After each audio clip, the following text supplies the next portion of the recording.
আমি যা বলি উমর তাই করে, আমার কথা উমর ফালায় না।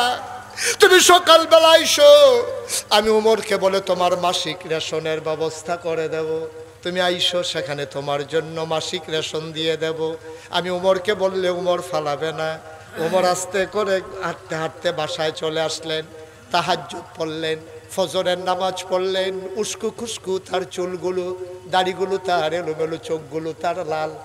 মানুষগুলো জিজ্ঞেস করে, ইয়া আমিরাল মুমিনিন, আপনি কি কোনো সমস্যায় আছেন?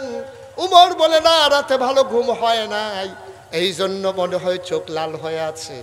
ওমর বসে বসে সবার সাথে পরামর্শ করতেছেন। মহিলাটা দুইটা বাচ্চার হাত ধরে মসজিদে নববীর দরজায় গিয়ে দাঁড়ালেন। একজন মানুষকে জিজ্ঞেস করে, ভাই, ও ভাই, একটা লোক বলছিল এখানে নাকি উমর থাকে, আমাকে দেখা করতে বলছিল। ভাই, ওই যে মসজিদের ভেতরে, আমি নাকি এখানে নাকি উমর বসে। উমর কোনটা? এবার মানুষটা আঙ্গুল দিয়া দেখাই দিল। সবার মাঝে লম্বা মানুষটা যিনি বসে আছেন তিনি উমর। মহিলা তাকায়া দেখে, যারা আঙ্গুল দিয়া দেখাই দিছে ওই মানুষটার কেউ না, রাতের বেলা যে ফু দিয়া আগুন ধরাইছে।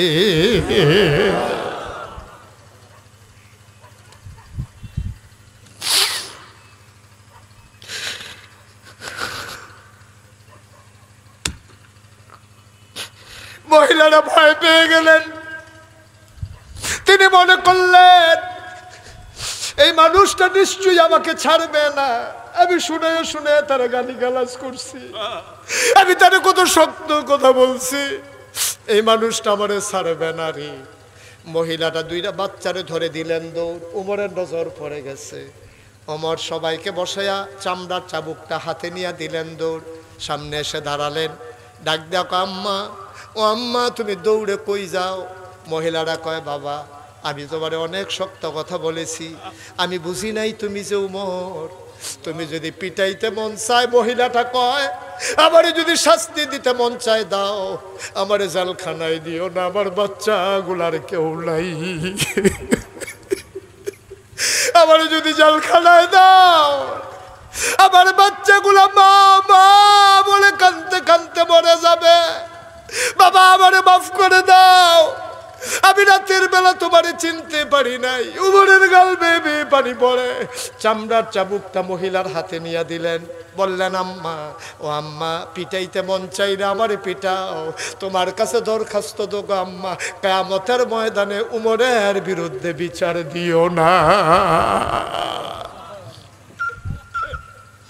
পিটাইতে মন চাইলে পিটাও, গালি দিতে মন চাইলে গালি দাও, কিন্তু কিয়ামতের ময়দানে উমরকে আসামি বানাইও না।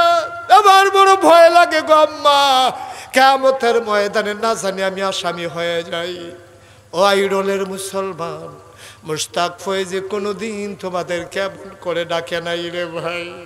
কি রঙের ঘোড়া দৌড়াইতেছ? মুসলমান কারে কই চিনে রাখো। তুমি যদি আবার আমাকে বলো, হুজুর, আমি তো উমরের পথ অর্ধ পৃথিবীর প্রেসিডেন্ট হব না, আমার তো এই দায়িত্ব পালন করা লাগবে না। ভাই, তোমারও দায়িত্ব আছে, তুমি খেটে খাওয়া মানুষ।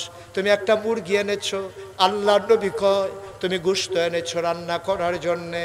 তোমার পাশের ঘরের মানুষটা আরও গরিব, তুমি যদি গোশত দিতে না পারো, একটু ঝুল বাড়াই দাও, 2 টুকরা আলু দিয়ে দাও। তোমার পাশের তোমার আপন ভাই, সে আরও অসহায়, অ্যাক্সিডেন্ট করে ঘরে পড়ে আছে, 3টা বাচ্চা। তোমার ঘরের রান্নার গন্ধ পাইয়া মায়কে বিরক্ত করে, মা গোশত খাবো, মুরগি খাবো।